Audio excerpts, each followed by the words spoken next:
Hello everyone, it's me Elise, and in today's video I'll be teaching you guys how you can fix your iPhone stuck on software update complete screen. So if your phone has been stuck on the software update complete and has no message your iPhone has been updated with your current software, but when you press the continue button then it is not going anywhere and it's freezing, plus you cannot see your button on your iPhone on the screen, then there's a quick and simple fix for you. What you want to do is you want to force restart your phone, since that is the only way.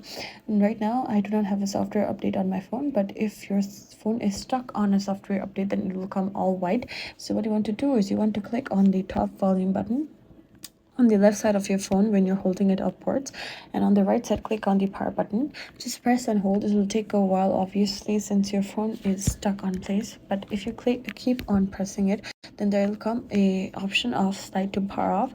If you slide to power off, then you can force restart. It will just power off. So after you slide to power off, it will open up like this. So you need to enter your passcode after you turn on your phone.